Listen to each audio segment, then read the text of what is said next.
नमस्ते दोस्तों, study to score welcomes to you all. मैं बहुत दिनों के बाद स्टडी ब्लॉग्स डाल रही हूँ और बहुत दिनों के बाद पढ़ भी रही हूँ।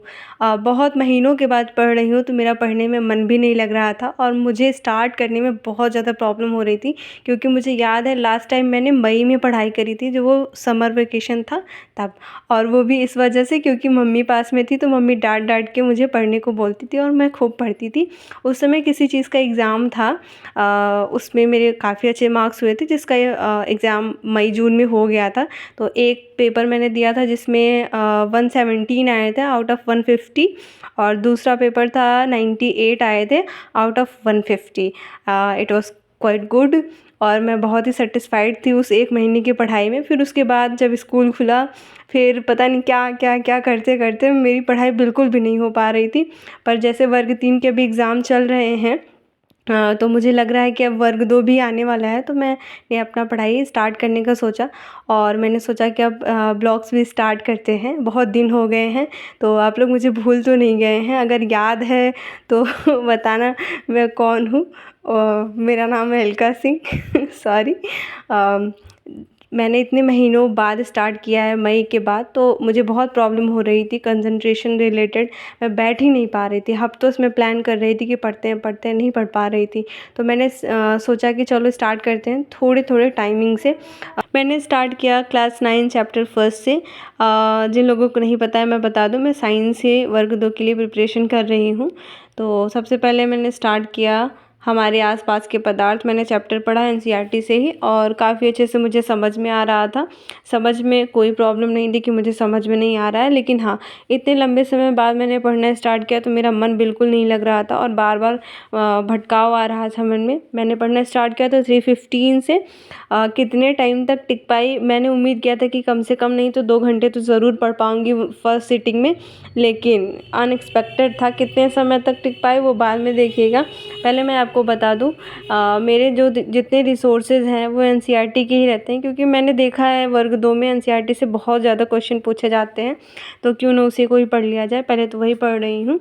फिर मैंने ये भी सोचा है कि इस चैप्टर पढ़ने के साथ साथ मैं उसके एमसीक्यूज़ भी देखती जाऊँगी। बीच बीच में मुझे बहुत बोरियत लग रहा था और मन कर रहा था कि मैं मोबाइल चला लूँ। बार बार लगता था कि ऐसे मोबाइल मेरे से दूर हो गया है, तो पता नहीं क्या हो गया है। पर फिर भी मैंने खुद को कंट्रोल किया और मैं पढ़ती रही। आज मैं 3:15 से इसलिए स्टार्ट कर पाई हूँ क्योंकि अपार आईडी का काम चल रहा था। उस काम से मैं संकुल गई थी और फिर वहाँ से रिटर्न होके स्कूल जाना, इट इज़ इम्पॉसिबल। 20 किलोमीटर का गैप है संकुल और स्कूल में। तो फिर मैं सीधे रूम पे चली आई और मैंने पढ़ना स्टार्ट किया, और आधे घंटे भी नहीं हुए मेरा मन लगने लगा कि मैं सो जाती। 4 बजे के बाद मैंने सोचा था 1 घंटे तक मैं सोऊंगी, फिर खाना बनाऊंगी। पर 1 घंटे मैंने रील स्क्रॉल किया पूरा, और फिर मैं पहुंच गई खाना बनाने 5 बजे। 5 से 6 बजे तक मुझे खाना बनाने में लग गए। और आजकल मैं कोशिश करती हूँ कि मेरा जो लास्ट मील है उस दिन का वो 7 बजे से पहले हो जाए। तो मैंने 5:30 बजे ही बना के अच्छे से फिर खाना खाया। फिर 6 बजे से मैंने स्टार्ट किया पढ़ना। मैंने कहीं भी पढ़ा था कि अगर आप 7 बजे से पहले अपना लास्ट मील ले लेते हो उस दिन का, तो आपका वेट काफ़ी मेंटेन रहता है और आपका हेल्थ बहुत ही अच्छा रहता है, और मुझे इसका इफ़ेक्ट भी दिखा है।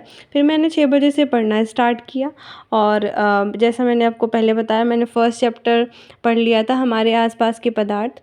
फिर मैंने सेकंड चैप्टर स्टार्ट किया, क्या हमारे आसपास के पदार्थ शुद्ध हैं। इस चैप्टर में ढेर सारी मेथड्स हैं चीज़ों को अलग करने के लिए।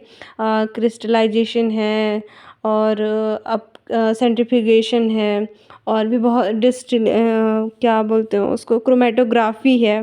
बहुत सारी जो विधियां हैं वो चीज़ें हैं। उसके बाद नेक्स्ट चैप्टर था परमाणु एवं अणु। फिर चैप्टर था परमाणु की संरचनाएं। तो इस तरीके से मेरा क्लास 9th का जो चैप्टर है केमिस्ट्री का वो कंप्लीट हो गया। 4 चैप्टर हैं, 4 कंप्लीट हो गए हैं। अगर आपने फर्स्ट चैप्टर पढ़ा हुआ है हमारे आसपास के पदार्थ, तो मैं आपसे एक क्वेश्चन पूछती हूँ। Ice eight 0 degree and water at 0 degree, दोनों के एनर्जी लेवल में क्या डिफरेंस है, ये ज़रूर बताइएगा।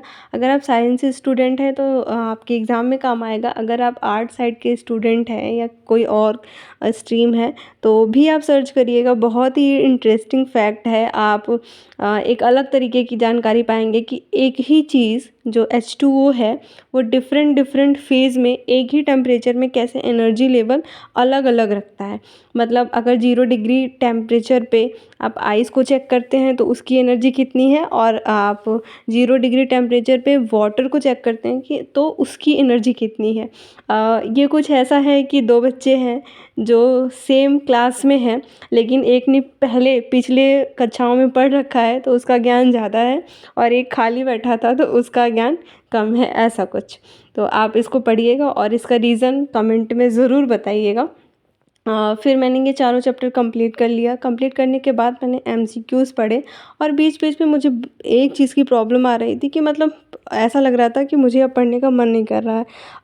बहुत दिनों बाद मैंने पढ़ना स्टार्ट किया है, तो मेरी कोशिश यही थी कि मेरा जो ध्यान है वो किताबों पे अच्छे से रहे और मुझे चीज़ें समझ में आए। तो समझ की प्रॉब्लम तो नहीं आई मुझे, कि मुझे समझ में नहीं आ रहा था। पहले जैसा ही दिमाग काम कर रहा था। मुझे तो लग रहा था कि इतने दिन तक पढ़ाई छोड़ने के बाद मेरा दिमाग काम करना बंद कर दिया, पर होपफुली मतलब बहुत ही अच्छी बात है ये कि दिमाग काम कर रहा था, बस कंसंट्रेशन की प्रॉब्लम आ रही थी। बार-बार मुझे लग रहा था कि मुझे नहीं पढ़ने का मन कर रहा है, या मैं मोबाइल चला लूँ, मोबाइल थोड़ी दूर पे रखा है।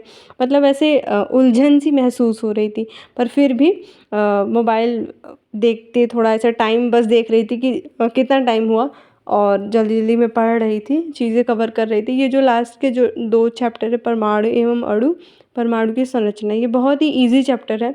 मैंने इसको अच्छे से कंप्लीट किया। फिर उसके बाद मैंने एमसीक्यू सॉल्व किए इन चारों चैप्टर से रिलेटेड।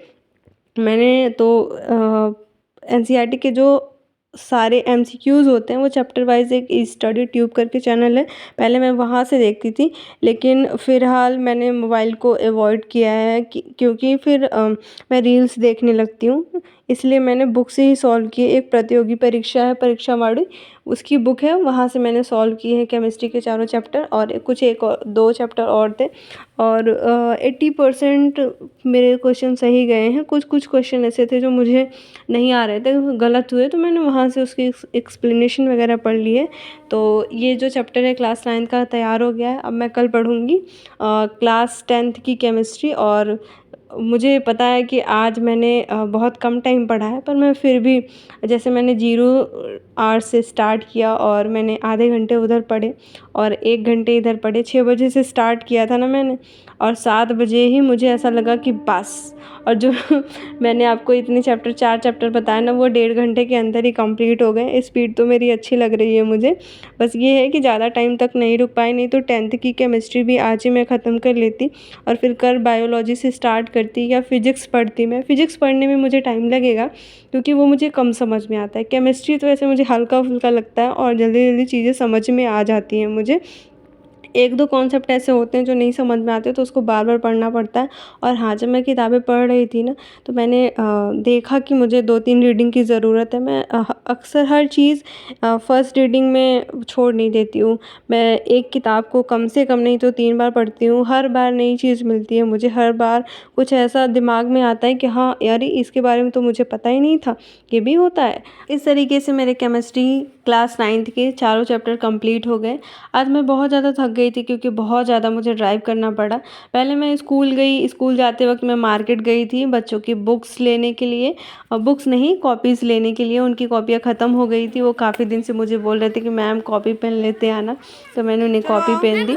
फिर उसके बाद मैंने कुछ क्वेश्चन उन्हें सॉल्व करने के लिए दिए और मैं आभार आईडी का काम कर रही थी। बहुत सारे बच्चों की मिस्टेक थी, नाम में मिस्टेक, आधार में कुछ और है, यूडाइस पे कुछ और है। उन बच्चों की आईडीज़ नहीं जनरेट हो पा रही थी, तो उसका एप्लीकेशन देने के लिए गए थे।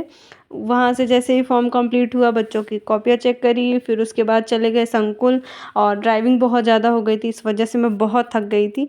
तो जब भी मैं ऐसे थक जाती हूँ ड्राइव करके तो मेरा सर दर्द करता है, फिर मैं थोड़ी सी ऑयलिंग कर लेती हूँ, थोड़ा रिलैक्स फ़ील होता है।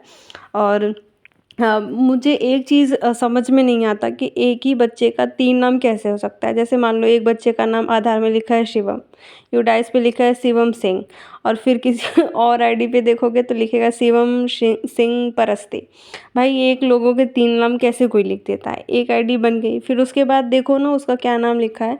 मुझे लगता है इन सब चीज़ों में पेरेंट्स को थोड़ा जागरूक होना चाहिए, बाद में बहुत परेशानी होती है। वो गलती बहुत छोटी-सी होती है किसी की, लेकिन परेशानियाँ बहुत होती है। जैसे मान लो अब मैं तो परेशान हुई ही, उनका पूरा आईडी बनाओ, फिर एप्लीकेशन भरो, फिर जाके जमा करो, फिर जहाँ पे जमा किए हो वो भी टीचर्स अपना काम छोड़ के आप आईडी सुधारने में लगे हुए हैं। बहुत सारी चीज़ें डिस्टर्ब होती हैं, तो पहले ही इंसान को ध्यान रखना चाहिए। अगर आपकी पोस्टिंग कभी भी ग्रामीण इलाके में हो जाए तो इस बात का खास ख्याल रखें, क्योंकि उनके पेरेंट्स बहुत ज़्यादा जागरूक नहीं होते हैं, तो आप ही को ध्यान रखना पड़ेगा। इस तरीके से मेरी जो पढ़ाई है वो ख़त्म होने के कगार पे है, और मैंने सिर्फ 4 चैप्टर पढ़े हैं।